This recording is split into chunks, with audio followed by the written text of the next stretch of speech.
Hello and welcome to Shelley's Sacred Space. I'm here to have a discussion and share a little bit about my story. I'm going to try to keep it fast because I know the attention span that I have is very small. I am going to give a trigger warning. There is talk of grief through this conversation. So, for anyone who doesn't know me or who doesn't know my full story, a few years ago, I lost the love of my life. It was the most difficult time in my life. And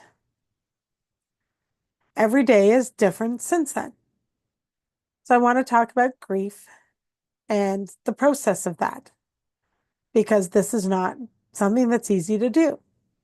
So I did a little bit of looking up because I wanted to check because I know there's 5 stages of grief, but there's actually 7 and some say 12. So I wanted to see what the differences are in there.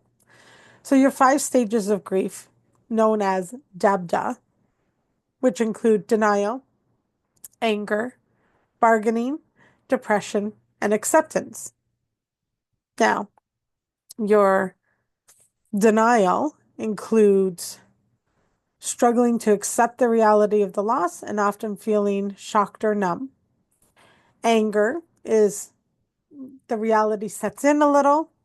You may experience anger, frustration, or resentment, which can be directed towards oneself, others, or even the situation itself. Bargaining.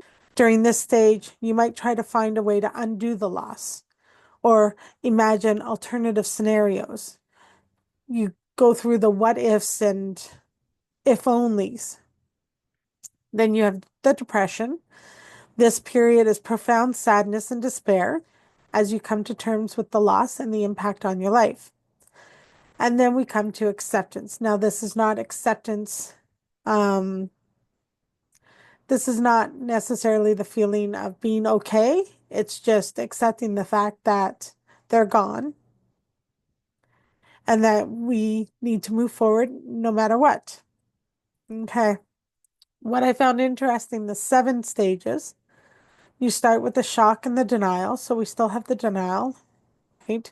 You still have that numbness. And I'm going to point out that numbness can come in any of the stages. It really can.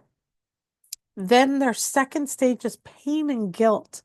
And I thought that was really interesting because it's true. And it's the guilt of not being able to do something about it and the pain of not being able to do something about it. And you might have pain because of unfinished things or of wishing that you could have done more and not being able to. The pain, the survival guilt. So all of that is in there. And then you've got the anger and the bargaining. So they put that one together, which I thought was interesting too, because we do that. I'm really angry about this. Why couldn't this have happened this way? And what if I do this? Can we fix that? And, if I had only done this, then maybe this would be, Then we have the depression. Now, depression is a funny thing and not haha funny, but depression can look different for everyone. For someone who is outgoing and bubbly, it might mean that they get quiet. And that's just the difference. They still go about their day, they're just quiet. For someone who's very connected, they might cry constantly. For someone who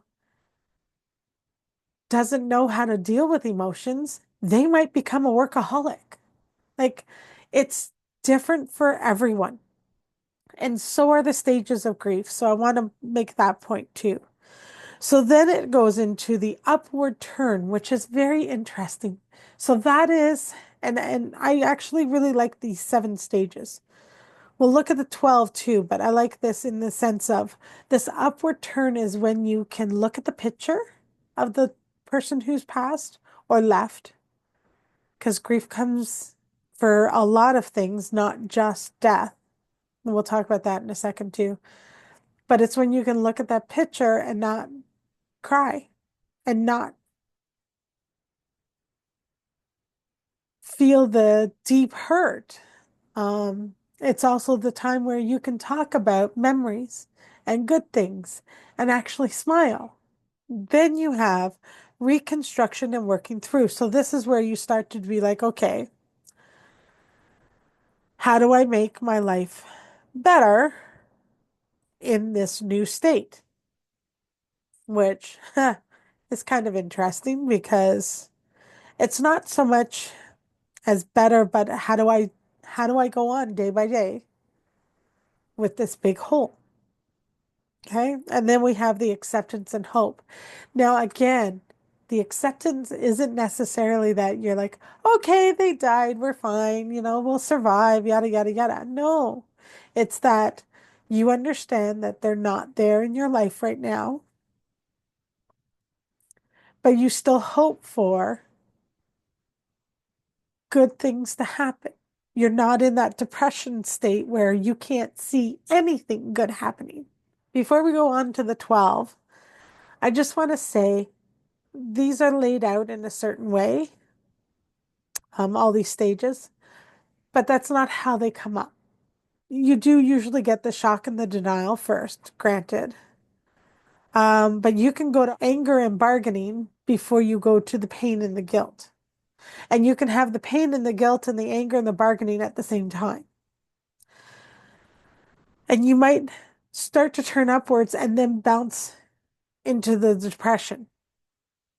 You might get through that initial loss and be like, okay, I can get through this. And then the depression hits and you're floored, right? So it's not all in order. Let's briefly look at the 12 stages. So first you have the loss, which you get the hurt. Then it's the shock, the numbness, the denial, emotional outbursts, anger, fear, searching, disorganization, panic, guilt, loneliness, isolation, depression, re entry troubles, new relationships, new strengths, new patterns, hope, affirmation, helping others, loss adjustment. That was a lot in there. What stands out is the re-entry troubles.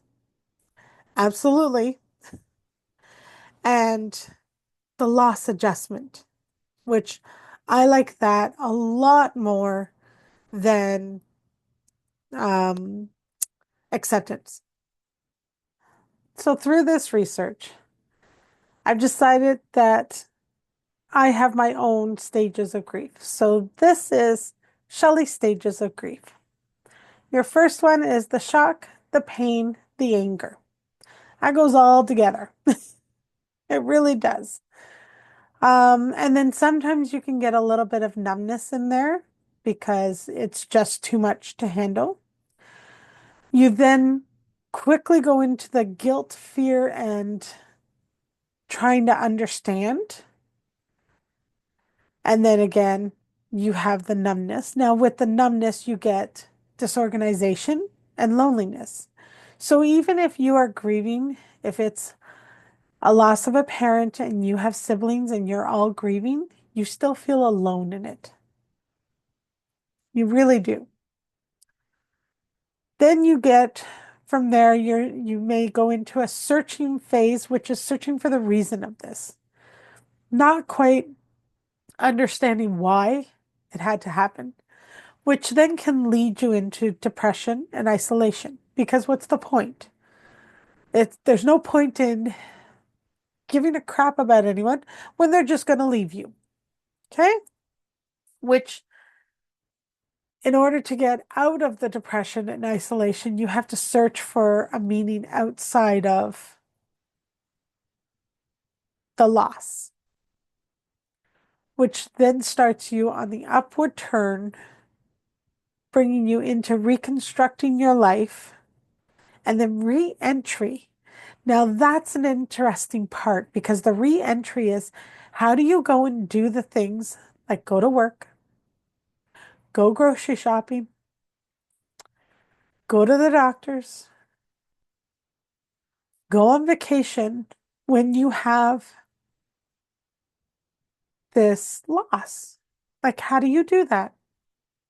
So you have to figure that out. You have to search in there also in how to bring a semi-balance of bring a semi-balance of normal into your life again. Then from there, you go to helping others, which coincides with the loss adjustment. So I feel you hit the loss adjustment. So you learn to live with the loss, and then you're able to help others. What's interesting is all of them are interconnected, and you can feel one or more of them at the exact same time. And I find that the best way to handle grief is to allow yourself to have those moments. I can be having a really great day, things are going good, and then all of a sudden, that hurt and the pain will come back.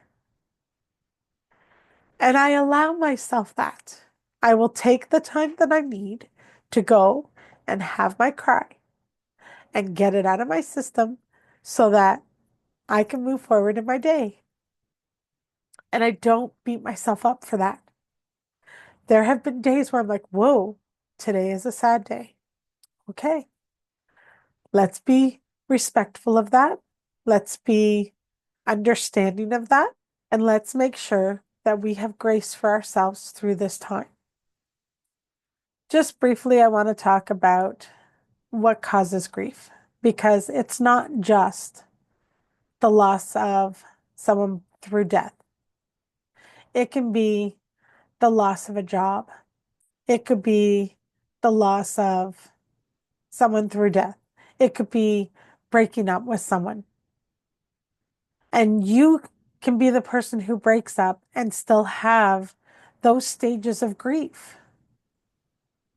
Just because you've chosen to leave somebody doesn't mean you didn't care. It means that it wasn't working. And that whole aspect of a relationship and where it is and what it's meant can be a grief that you experience. So please note, grief is not just for death. It's for the loss of something that is important in your life. Thank you for joining me today. I hope that this provided some help. And I hope that if you're in a state or a stage of grief, by the way, it doesn't ever go away. You will continually go through those stages, some a bit longer than others. But if you are in a stage of grief, please have grace with yourself. Reach out if you need help. Don't be alone in it. That is one thing. You may feel alone, and nobody else will ever understand your personal grief. But there are many people who have been through grief, who have experienced it as deeply as you have, and who can hold the space for you to have those feelings and feel supported. Thank you for joining me. Blessings.